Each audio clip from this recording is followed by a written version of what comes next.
se dicen el número del avión y la puerta donde está. Pero a cada momento, su atención, por favor. Su atención. Y en esta mañana ruego su atención, por favor, porque el avión va a salir también. ¿Sí? Leo a partir del verso 16. ¿Lo tienen todos ahí? Digo su atención porque son palabras duras, son palabras fuertes, son palabras desgarradoras, pero a la vez son palabras que contienen esperanza. Así que su atención, por favor. Verso 16. Porque no me avergüenzo del Evangelio, porque es poder de Dios para salvación a todo aquel que cree. Al judío primeramente y también al griego. Porque en el Evangelio la justicia de Dios se revela por fe y para fe. Como está escrito, mas el justo por la fe vivirá.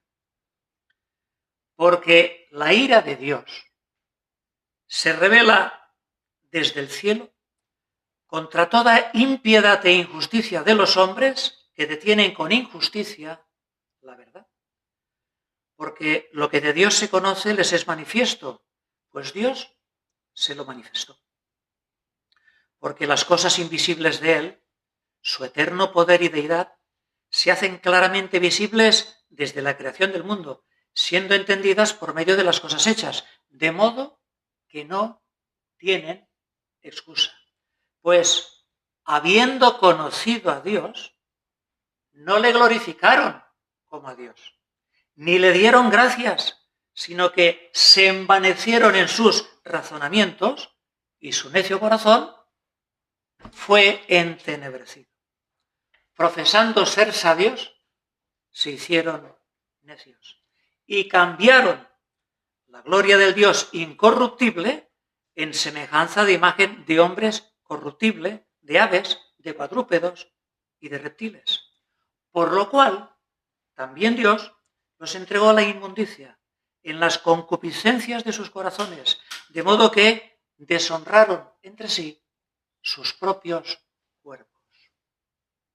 Ya que cambiaron la verdad de Dios por la mentira, honrando y dando culto a las criaturas antes que al Creador, el cual es bendito por los siglos. Amén. Por esto Dios los entregó a pasiones vergonzosas, pues aún sus mujeres cambiaron el uso natural por el que es contra naturaleza.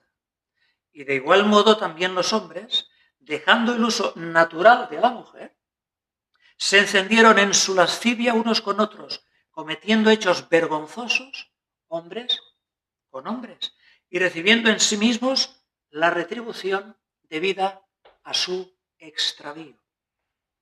Y como ellos no aprobaron tener en cuenta a Dios, Dios los entregó a una mente reprobada, para hacer cosas que no convienen, estando atestados de toda injusticia, fornicación, perversidad, avaricia, maldad, llenos de envidia, homicidios, contiendas, engaños y malignidades, murmuradores, detractores, aborrecedores de Dios, injuriosos, soberbios, altivos, inventores de males, desobedientes a los padres, necios, desleales, sin afecto natural, implacables, sin misericordia, quienes, habiendo entendido el juicio de Dios, que los que practican tales cosas son dignos de muerte, no solo las hacen, sino que también se complacen con los que las practican. Leer esto hoy, predicar de esto hoy, en concreto de algunos versículos que todos habréis notado, hoy un predicador ya se la juega. Le pueden estar diciendo que atenta a los derechos civiles, le pueden estar diciendo que va en contra de esta sociedad, le pueden acusar de unos cuantos cargos. Pero voy al principio. El Evangelio es el que dice esto. Y el mismo evangelio que acusa es el mismo evangelio que es poder de Dios. Pero poder de Dios ¿para qué? Para salvación justamente de todo esto que es aborrecible y que hoy el ser humano saca bandera con orgullo, entre otras cosas dice, aquí estamos nosotros. Hemos cambiado la verdad por la mentira. Profesando ser sabios, nos hemos hecho necios. Y hay de ti y hay de mí, si no subes al barco, te embarcas con todos ellos y levantas la bandera. Eres un retrógrado, eres un anti. Pero mis hermanos, tengamos las cosas claras. Sea Dios veraz y todo hombre mentiroso. Los tiempos cambian, la moral cambia. Lo que no se podía hacer hace 5 años, hoy casi se obliga a hacer. La moral cambia, los tiempos cambian, pero Dios es inmutable, Dios no cambia.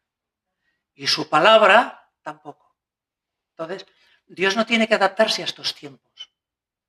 Nosotros somos los que tenemos que adaptarnos a la palabra. Si no, estamos fritos. El Evangelio es poder de Dios. Poder de Dios quiere decir poder sobrenatural de Dios. ¿Y por qué sobrenatural? Porque el Evangelio da vida a los muertos.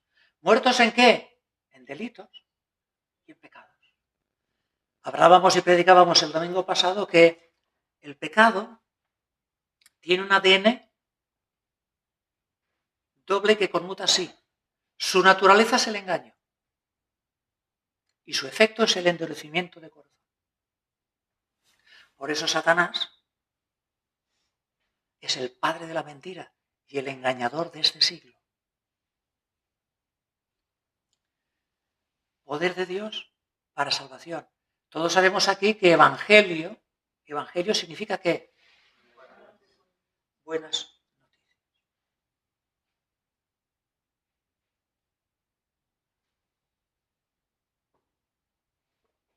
Y las buenas noticias, como también enseñamos aquí, solo tienen sentido cuando primero se conocen las malas.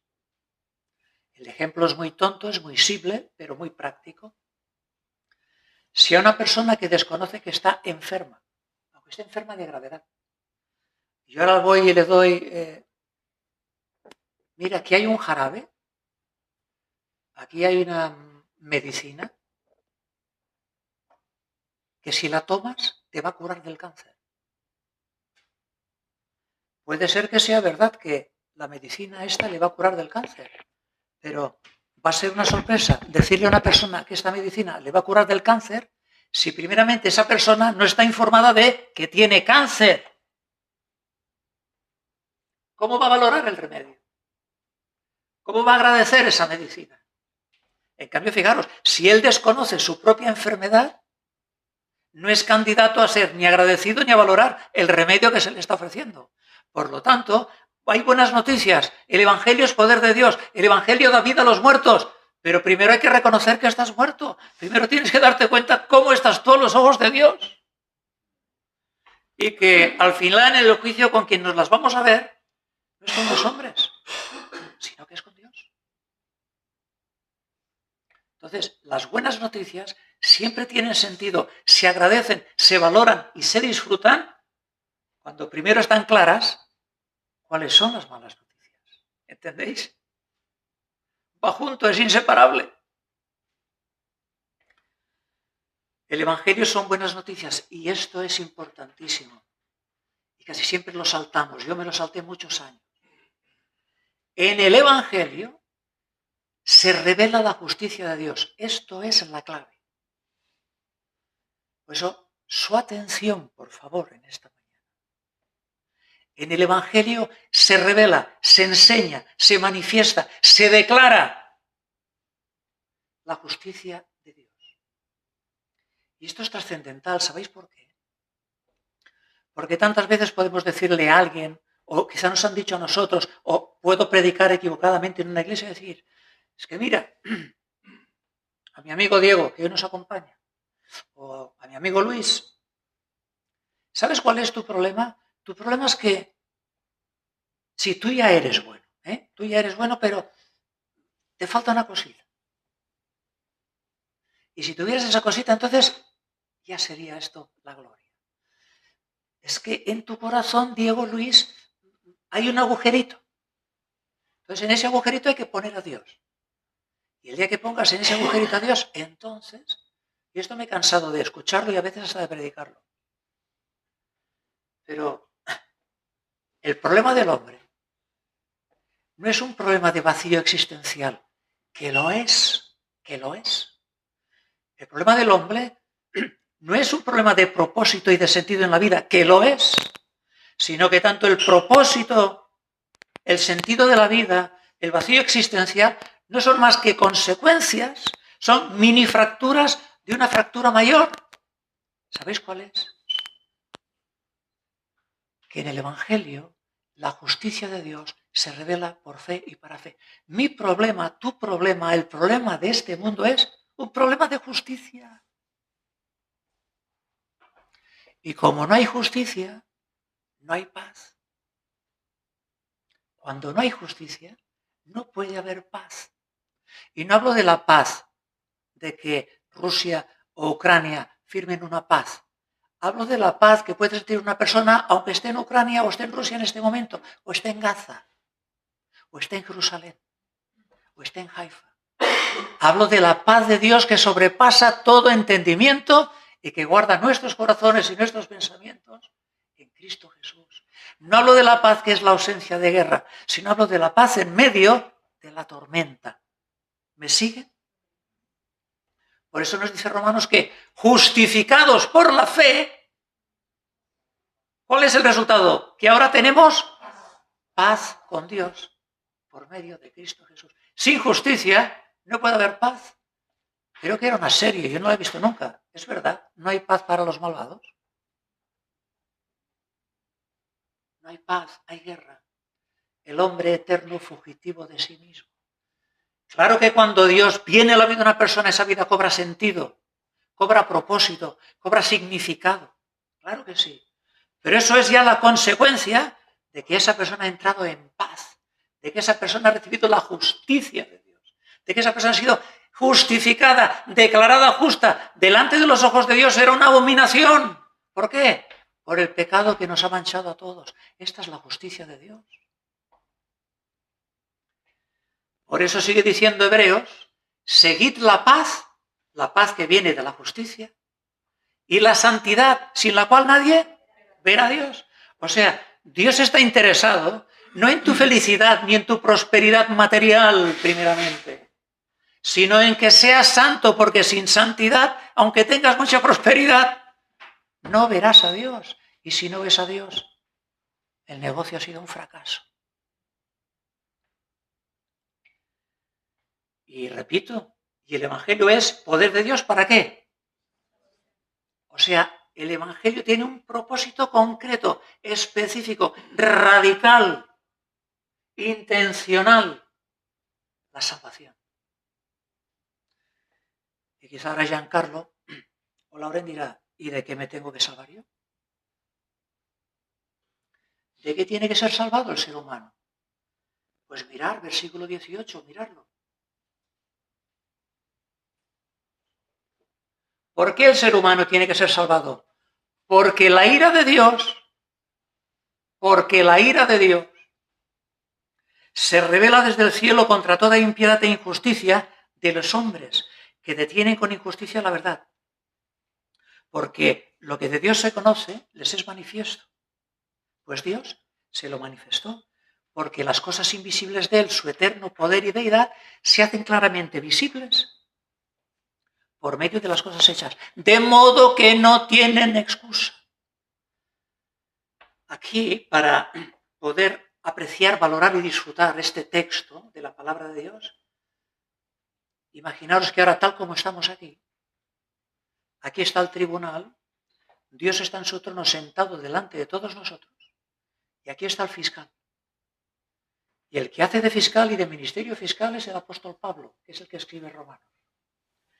Y Pablo, delante de Dios, acusa a todos los que estamos aquí, acusa a toda la humanidad de la gravísima acusación que Dios tiene contra todos nosotros. ¿Y qué es esta? La acusación es, fijaros lo que hemos leído, mis hermanos. Lo que de Dios se conoce les es manifiesto. Ahora lo explico. Lo que de Dios se conoce les es manifiesto. Porque el mismo Dios se lo manifestó. ¿Qué es lo que se conoce de Dios que les es manifiesto? Su creación. Su creación. Dice que su creación revela, manifiesta, declara, enseña, muestra su eterno poder y deidad. Es decir, Dios ha puesto su firma en el firmamento. Como dice el salmista, los cielos cuentan la gloria de Dios. Los cielos hablan, no con palabras, por el Espíritu al corazón del hombre. Los cielos cuentan no cuentos. Los cielos cuentan, declaran la gloria de Dios. Y el firmamento anuncia la obra de sus manos. O sea, Pablo está diciendo que Dios le ha dado a todo hombre y a toda mujer la capacidad de entender esta evidencia, que la creación tiene un creador.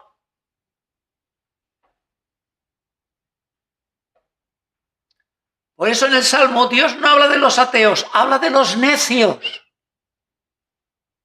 ¿Y por qué son necios? Porque dice el necio en su corazón que no hay Dios. Y hoy en el siglo XXI, aunque vayamos con aviones supersónicos, aunque un doctor opere desde Japón a un paciente en Estados Unidos, y estemos hablando con 30 países a la vez, tecnológicamente quizá hay mucho progreso. Pero que haya progreso no quiere decir que haya moral, hermanos. No quiere decir que haya ética. No quiere decir que haya espiritualidad. Delante de Dios, el hombre sigue siendo el mismo. Si no nace de nuevo, si no es tocado por la palabra que predicamos en esta mañana, si su espíritu no toca su espíritu.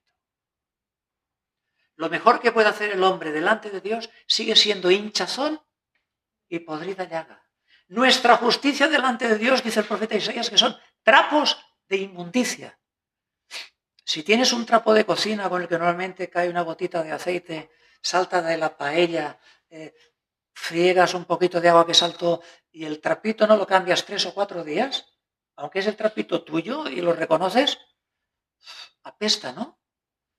Pues imagínate, dice que Dios, ¿no? Que nosotros cuando vamos nosotros justificándonos con nuestros argumentos y razones, dice que nuestra justicia son trapos de inmundicia. O sea, vamos con todos los trapos sucios de la cocina de años y años y años, con una peste que no se nos puede ni recibir, a decirle a Dios cómo son las cosas. Estamos locos, hermano. Estamos locos. Estamos locos.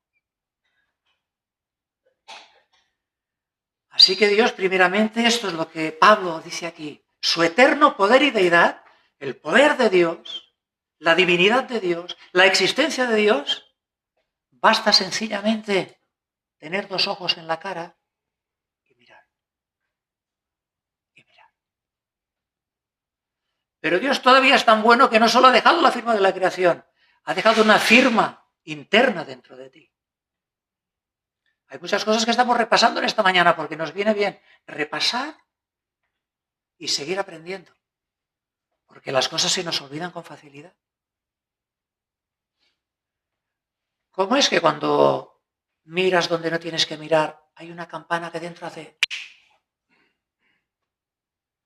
¿Cómo es que cuando tocamos lo que no tenemos que tocar, aunque no se escucha un sonido audible, no es con decibelios, cómo es que hay una campana que suena dentro? ¿Cómo es que cuando uno roba, cómo es que cuando uno va a 80, aunque no esté la policía y en el disco pone 60? Porque Dios también nos ha dotado de una conciencia, de un ADN, un resto espiritual a pesar de nuestra caída y fracaso, que todavía suena y que nos dice que lo bueno debe ser reconocido como bueno y que la maldad por mucho que la pintes, es maldad.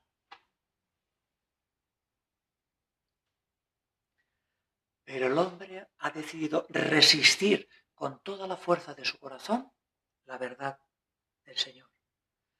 Por lo cual quedamos sin excusa delante de Él en el día del juicio.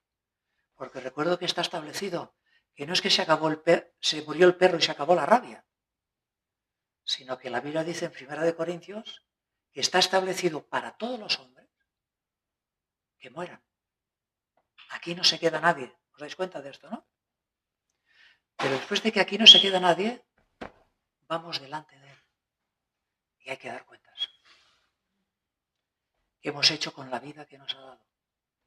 ¿Qué hemos hecho con su misericordia, con su gracia, con sus dones, con sus talentos? Si realmente hemos vivido para su gloria o para la vanagloria del ser humano. Verso 21. Mirar que esto parece como, y Dios, y Dios. La palabra de Dios nos repite en el verso 21 que desde la antigüedad, habiendo conocido a Dios, ¿cómo que habiendo conocido a Dios? O sea, una persona puede ser no salva, una persona se puede ir de cabeza al infierno, pero conoce a Dios. ¿En qué sentido? Tenía testimonio de la existencia de un Dios. Habiendo conocido a Dios, no le glorificaron como a Dios, ni le dieron gracias. Ni le dieron gracias. Das gracias no por el plato de comida de hoy. Das gracias por tener una cama. Das gracias por tener un vestido. Das gracias por la poca salud o mucha que tienes. Das gracias porque puedes pagar tus facturas, ¿no? O Dios tiene que enseñarnos que podemos estar 100 veces peor todavía. No le dieron gracias. Y fijaros, cuando no se glorifica a Dios, cuando a Dios no se le pone en el trono, no porque yo le ponga en el trono, porque el trono de Dios es inconmovible, sino cuando no entiendo que yo no estoy en el trono, sino que en el trono está Dios.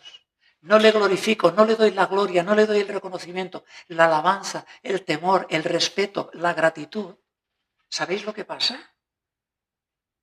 Que se envanecieron en sus razonamientos y su necio corazón fue entenebrecido. Un corazón entenebrecido es un corazón lleno de tinieblas. O sea, con otras palabras, yo sé que hay un Dios. Mentalmente, racionalmente, hay evidencias, hay un Dios. Pero voy a vivir como si no lo supiera. Y voy a vivir como si Él fuera sordo. Voy a vivir haciéndome el loco. Qué manera de engañarnos, hermanos. Y termino, esta es la acusación de Dios a través de Pablo, ministerio fiscal, en su tribunal a toda la raza humana. Y el hecho de no haber glorificado a Dios, porque todos los que estamos aquí, hoy decimos que estamos en la iglesia. Eso sí, si estamos con Dios, eso solo Dios lo sabe. ¿Quién de aquí realmente tiene destino al cielo? ¿Quién de los que está aquí realmente se ha convertido a Dios? Eso tienes que saberlo tú, yo no lo puedo saber por ti.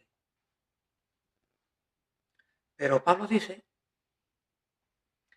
que las consecuencias de no haber glorificado a Dios, de no haber sido agradecidos con Dios y de darle la espalda a Dios en nuestra necedad, son tres. Tres tremendas consecuencias. Brevemente os digo cuál es cada una de ellas. La primera está en el versículo 23. Cambiaron la gloria del Dios incorruptible en semejanza de imagen de hombre corruptible, de aves, de cuadrúpedos y de reptiles.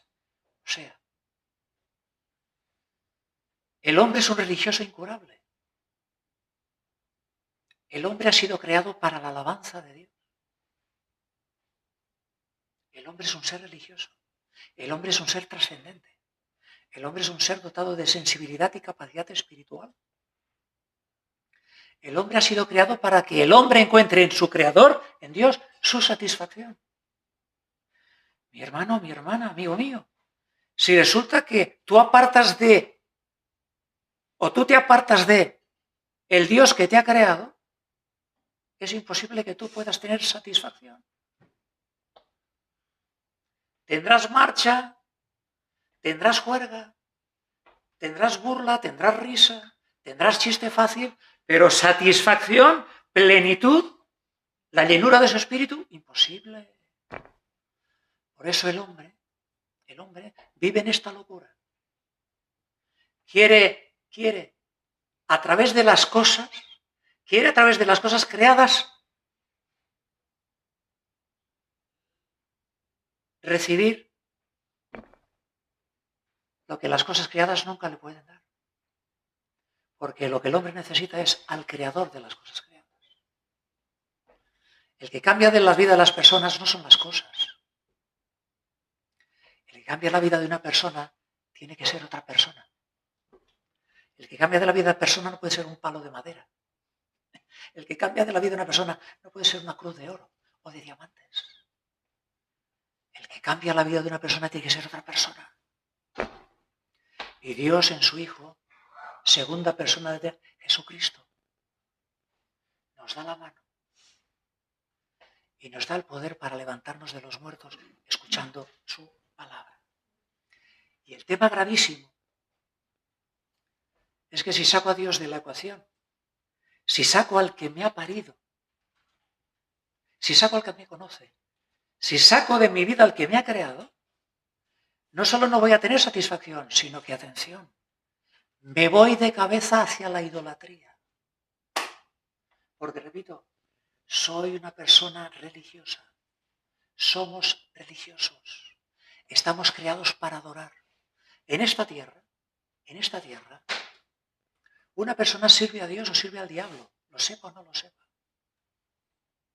Una persona adora a Dios o sirve a otro. Pero aquí todo el mundo sirve. De la misma manera, la idolatría es esto. Es estar viviendo diciendo, hasta que no tenga eso, no puedo ser feliz. Hasta que no consiga aquello, mi vida no va a tener sentido. Y siempre estamos. Y nunca lo alcanzas, y nunca lo alcanzas. Y cuando lo alcanzas, pasa un mes, ¿sí? ¿Por qué? Porque las cosas son de naturaleza material, terrenal, temporal, de corto alcance. Y el hombre es un ser eterno, de largo alcance, espiritual. Lo material tiene una función en nosotros. Si no comemos, nos morimos. Pero lo material no es el fin de nuestra vida. Ahí tenéis a Cuba. El materialismo histórico, el marxismo, ahí tenéis a Venezuela, ahí tenéis a todo. Desechos, podridos, hechos puré. Mirad los países que están dedicados a la idolatría. Mirad los países que están dedicados al animismo. Mirad los países que llenos de santeros, de abacuás, de paleros. No es que la incultura se los come. Los demonios se los comen. Los demonios se los comen. Y encima ellos engañados, ¿por qué? Porque creen que están haciendo lo que le da la gana. Y están haciendo lo que la gana le da a otro. Samuel, ¿qué pasa, hombre?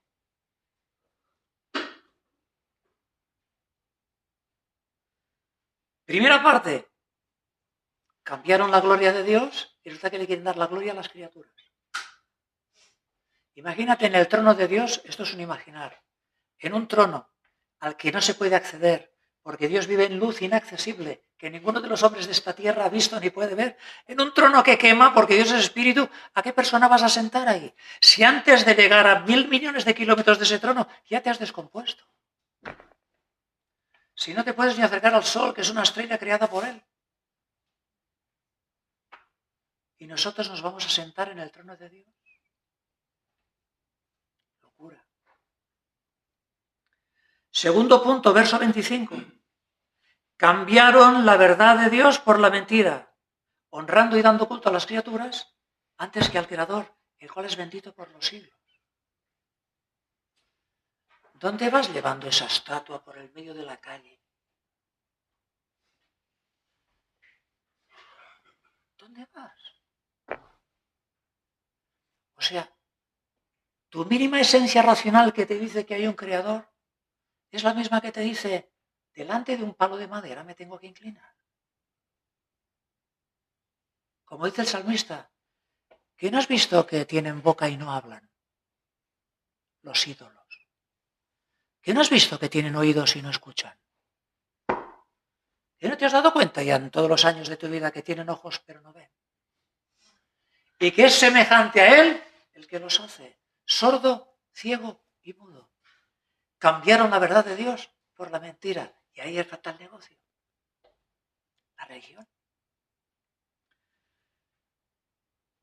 Al cambiar la verdad de Dios por la mentira, ahora tenemos un problema muy grave. Y es que el GPS, nosotros pensamos que marca bien, pero el GPS está totalmente distorsionado. Y llamamos verdad a la mentira, y llamamos a lo malo bueno y a lo bueno malo. Esto no se arregla con unas clases de ética o de espiritualidad trascendente, o con un retiro de 5 días, tomando unos alimentos sanos, no. Esto pide un cambio, un cambio de muerte a vida. Os doy un ejemplo que le escuché al pastor Michel Sugelen, de la locura del ser humano. Y a ver qué me dices de esto. En Estados Unidos, si matas el huevo o robas el huevo de una águila calva, una bestia impresionante, te vas a la prisión. Y para salir de allí, tienes que pagar de 5 a 10.000 dólares de multa. ¿Has escuchado bien lo que te estoy diciendo? Y no es que diga, hombre, no, me parece muy mal. Me parece muy mal. Por robar, por matar el huevo de una águila calva, de momento a la prisión. Y después de 5 a 10.000 dólares de multa. Ahora, si una madre mata a su propio hijo en su propio vientre,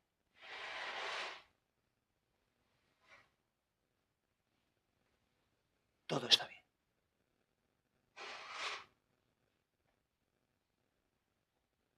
Todo está bien.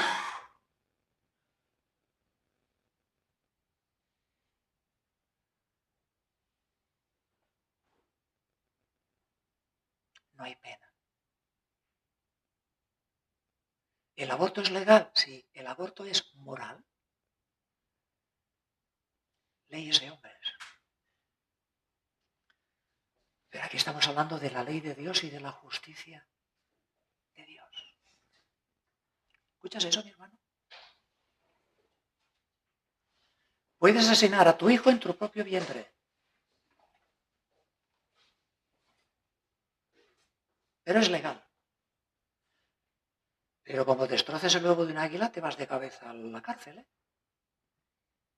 Como decía mi esposa Mari, con 16 años puedes cambiar de sexo. Imposible realmente. Pero para ir a la excursión del colegio, papá te tiene que firmar el permiso. Profesando ser sabios, se hicieron necios. Y entonces, tercero, punto. Primero se cambia la gloria de Dios por la vanagloria de los hombres. Después se cambia la verdad de Dios por la mentira de los hombres. Y ahora viene otro cambio.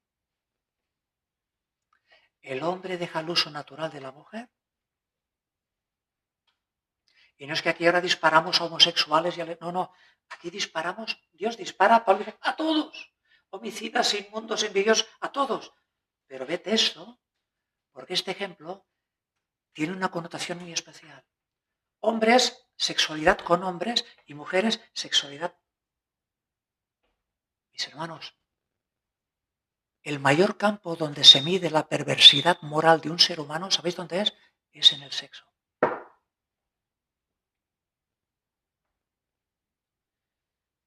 En las relaciones sexuales, es en la esfera, es en el área donde más se puede llegar a ver lo depravado que está un ser humano. Y dices, hombre, matar a una persona, eso es terrible. Pero te digo, una prostitución infantil. Ver en Cuba a un abuelo de 70 años con una criatura de 14 años paseando todo orgulloso por el paseo.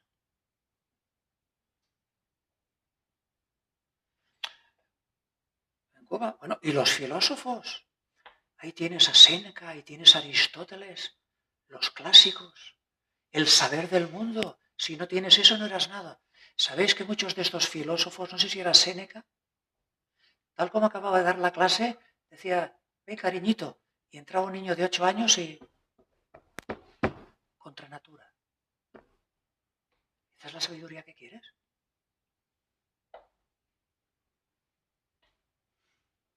Y nosotros nos vamos a dejar intimidar por todo esto.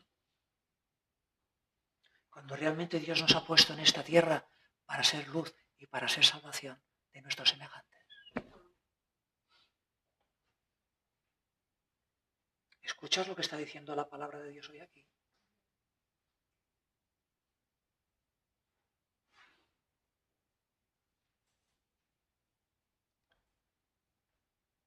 Sexo con animales. Sexo con muertos.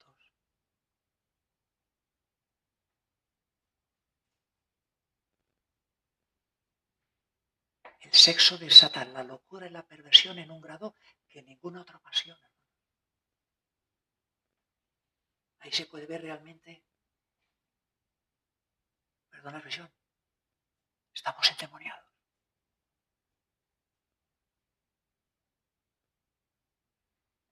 Y es cuestión de horas que uno de los personajes famosos que guían al mundo se case con su gato o con su perro y que esto también se apruebe, ¿eh? Esto es cuestión de horas, ¿eh? ¿Qué te digo? Lo vamos a ver. Dice que por esto Dios los entregó a pasiones vergonzosas. Pues aún sus mujeres y los hombres cambiaron el uso. Fijaros que cuando dice que Dios les entregó, no es que Dios los agarra por la cabeza y dice, tú serás homosexual, tú serás lesbiana, tú serás un fornicario, tú serás... No. Sino que Dios dice que cuando entrega a alguien, Dios lo único que hace es apartarse de esa persona. Es como que Dios quita los frenos ya. Le deja que recoja el fruto de todo su extravío. ¿Entendéis? No es que Dios empuja al pecado. Eso es imposible teológicamente. Dios es santo. Sino que Dios, que tiene su paciencia, su misericordia con todos los que estamos aquí, unos cuantos días, unos cuantos miles de días, diciendo nuestra conciencia, su creación, nuestros amigos, quizá la familia, quizá un sermón, quizá... Por aquí no. Por aquí no. ¿Por qué será que cuando estamos al borde de la muerte, por qué será que hasta el más incrédulo, cuando está delante de un trauma, de un accidente, de una catástrofe, en su máxima angustia, lo primero que sale siendo es ¡Dios mío! Eso ni lo piensas. Eso es como cuando vas al médico y con el martillo te da ¡tac! Tú no le dices a tu rodilla que es reflejo, condicionado. Es ADN espiritual. Somos religiosos.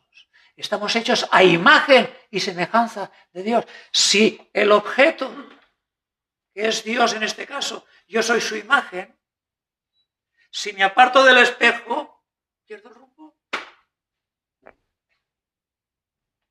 Totalmente. No, pero es que hoy estamos en este siglo, nosotros no somos modernos. Nosotros somos eternos. Nosotros vamos por delante del 21. Nosotros estamos ya en el 36. Y de otro lado, si esto es moderno, de moderno no tiene nada, porque en Sodoma y Gomorra ya estaba pasando esto. No hay nada nuevo debajo del sol.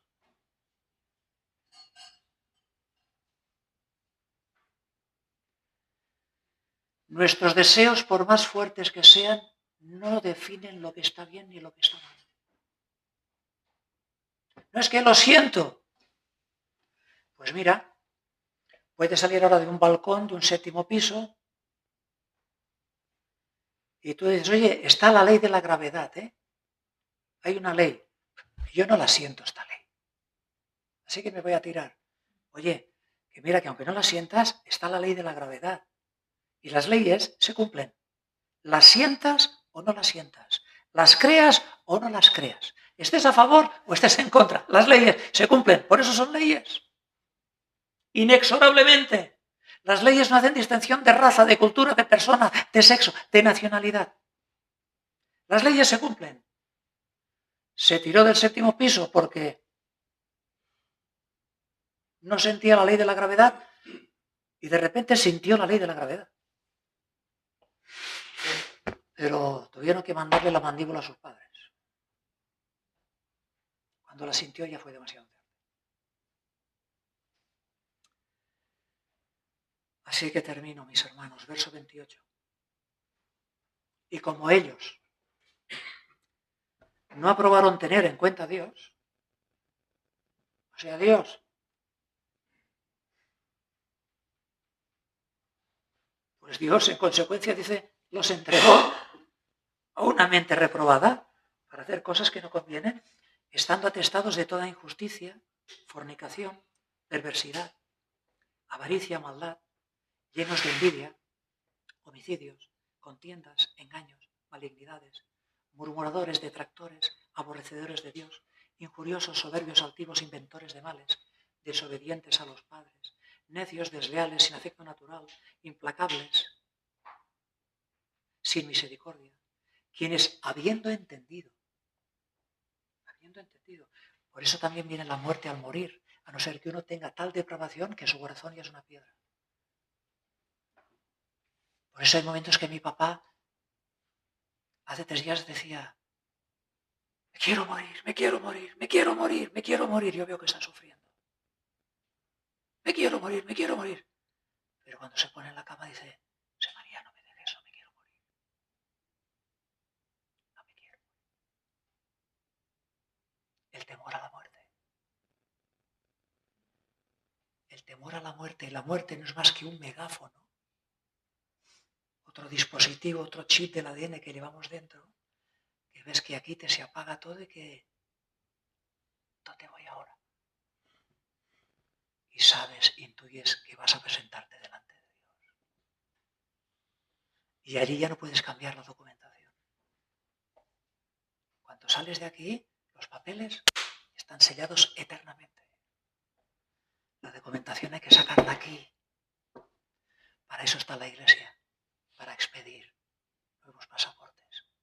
En el nombre de Cristo Jesús, sellados con su sangre, sellados con su espíritu, sellados con la verdad de su palabra. Dice Spurgeon de este texto que hay 21 pecados. ¿Quién no ha dicho? Bueno, es que ese es un drogadicto, ese está en la cárcel, es que aquel es un asesino. Pero yo soy buena persona. Despierta, despierta. Delante de un Dios santo no hay pecado grado 1 ni pecado grado 3. Delante de la santidad de Dios, en la misma lista está el homosexual que el envidioso, el murmurador que el asesino, porque la paga del pecado es muerte. Esta es la ley de Dios.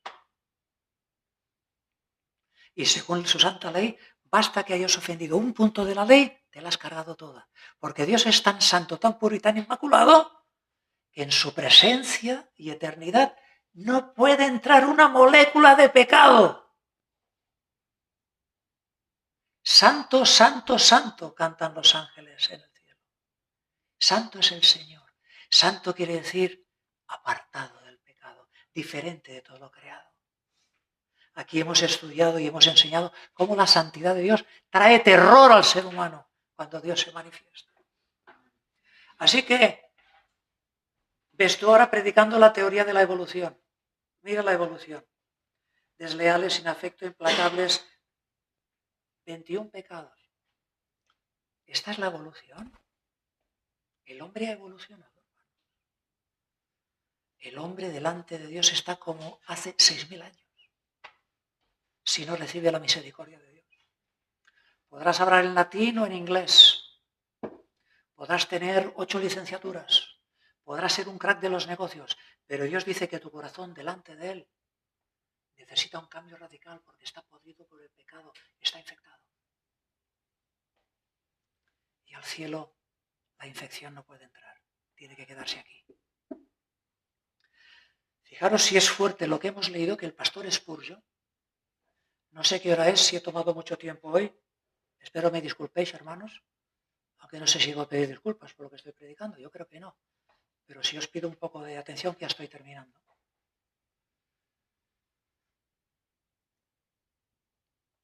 Pero sabe el Señor por qué hoy se está predicando esto. Sabe el Señor porque muchos de los que estamos aquí estamos en una cuerda que nos estamos jugando la vida y todavía no nos hemos dado cuenta. Muchos de los que estamos aquí todavía estamos ciegos y jugando con el pecado. Y cantamos a Dios, pero vamos en el autocar que va de cabeza al infierno.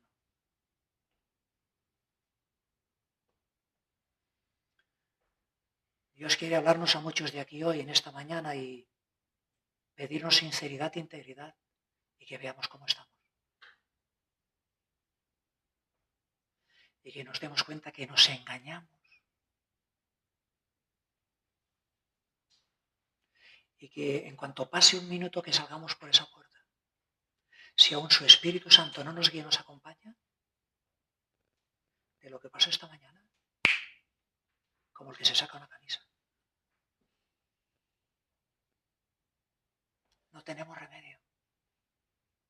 Si tuviéramos remedio, el Hijo de Dios no hubiera tenido que bajar del cielo a esta tierra. Nuestra situación es tan grave, es tan caótica, es tan lamentable, es tan triste, que los hombres te podrán decir, eres un crack, el número uno, un number one, un fiera y un capo. Pero mi hermano, qué bueno si los hombres te dicen esto. Pero aunque los hombres te digan esto, si Dios no te está diciendo que es por ahí, de nada te va a servir a la hora de la verdad. Decía el pastor Spurgeon, para muchos el mayor predicador que ha habido en esta tierra después de Jesús, que él, en su iglesia del Tabernáculo Metropolitano de Londres, no se atrevía a leer este pasaje. Spurgeon, que con una caña le pegaba a diestro y a siniestro, que en su iglesia él no leía esto. Dice, palabras suyas, el primer capítulo de la carta a los Romanos es una porción terrible de la palabra de Dios. Casi ni me gusta leerla en voz alta, no está destinada a ser usada así. Léala en casa y quede sorprendido en su casa de los vicios horribles del mundo gentil. Y antes de llegar ya a la petardo final, por si alguno aquí está pensando, ostras, ¿dónde me he metido yo esta mañana? Diego, mi amigo, ya estaba avisado, ¿eh? O sea, está curado de espantos.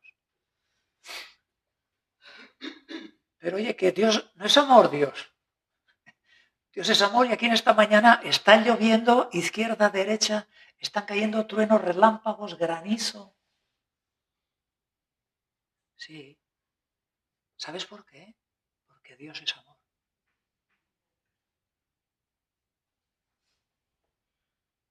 Como un Dios de amor va a dar por bueno al culpable. Como un Dios de amor va a dar por inocente al que es culpable. Como un Dios de amor va a permitir que sus criaturas se sigan destruyendo por el engaño y la dureza del pecado. Y voy a decir, qué bien, sigue adelante, chaval. Eso es amor. ¿Sabéis que el verdadero amor contiene una porción de ira? El que dice que ama a los niños va por la calle y ve a un sujeto haciendo turismo sexual y pasa y dice, buenos días, chao pequeñín. Ese tiene amor por los niños. Si tienes amor por los niños, te levantas ahí, pones verde al que esté ahí de turno y según como vaya la cosa hasta le puedes levantar por la pechera. Esto es amor. El amor tiene una ira santa.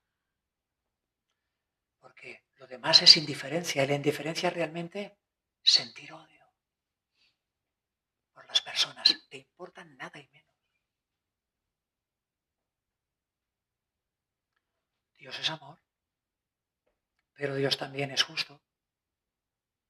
Dios es justo, pero también es misericordioso. Pero también es verdad. Y claro, llega el final de todo esto. En el Evangelio la justicia de Dios se revela por fe y para fe. Claro, la justicia de Dios dice, la paga del pecado es muerte, el que peque tiene que morir. nos dio la oportunidad a través de Adán. Adán cayó, con él hemos caído todos. A partir de ahí estamos bajo la ley, no estamos bajo la gracia. Por lo tanto, el alma que pecare, esa tiene que morir. ¿Y qué pasaba en el Antiguo Testamento? Que cada vez que un israelita pecaba, tenía que ir al templo, presentarse al sacerdote, iba con un corderito, con una cabra, con una paloma. ¿Por qué? Porque ponía esa cabra en las manos del sacerdote, ponía esa oveja delante del sacerdote, el sacerdote ponía sus manos, imponía sus manos sobre el animal, simbólicamente representando que la culpa de ese hombre era traspasada a ese animal, una víctima inocente, pero enseñando que haber desafiado a Dios tenía que tener una consecuencia. Sin derramamiento de sangre no hay remisión de los pecados. Y aquel animalito que habías comprado, que habías cuidado en tu casa en un año, tú mismo tenías que ver cómo moría delante tuyo. Porque habías ofendido la santidad de Dios. Claro, llega el momento en que Dios decide hacer esta jugada celestial. Yo soy el mismo Dios que ha escrito esta ley. Yo soy el mismo Dios que ha dado esta justicia a los hombres. Y la justicia es esta. La paga del pecado es muerte. Quiero salvar al hombre. El hombre está enterrado, está muerto en delitos y pecados. Aunque soy un Dios misericordioso, aunque soy un Dios compasivo, si tomo al hombre y le digo, ya está, no pasa nada, yo mismo quebranto mi justicia. Porque mi justicia dice que tiene que morir el que la ha hecho. Entonces, ¿cómo se arregla ¿Cómo se arregla esta situación salomónica? Pues aquí viene Jesucristo, hermano. Porque resulta que la víctima que moría cuando era el animalito, Dios aceptaba el sacrificio, ¿sabéis por qué? Porque esa víctima era inocente. Pero el hombre, aunque muriera por sus pecados, tampoco se salvaría, porque es justo que muera por sus pecados y se cumple la justicia de Dios, pero no se salva. Recibe la paga de su pecado, la muerte, ahí te quedas. Pero Dios no quiere dejarnos en la muerte eterna. Quiere darnos vida eterna. ¿Y la vida dónde está? En el Hijo. Y entonces viene el Hijo de Dios, cuando es el cumplimiento del tiempo, que es el Cordero de Dios que quita el pecado del mundo. Y en él, que era inocente, porque el Hijo de Dios es Dios mismo, 3 veces santo, sin mancha ni pecado ni contaminación, y en él, Dios descarga toda la ira de todos los pecados de los que tienen que ser su pueblo y sus hijos. De tal manera que se cumple la palabra que Cristo padeció una sola vez por los pecados, el justo por los injustos. Qué locura, ¿verdad? Que el injusto pague por su injusticia, eso es lógico. Pero que el justo tenga que pagar por el injusto, eso es lo que Jesús ha hecho voluntariamente por todos nosotros. Y de esta manera nos dice el Salmo 85:10, que así la misericordia y la verdad se encontraron y que la justicia y la paz se besaron. Y la justicia de Dios fue satisfecha. Gracias por vuestra atención.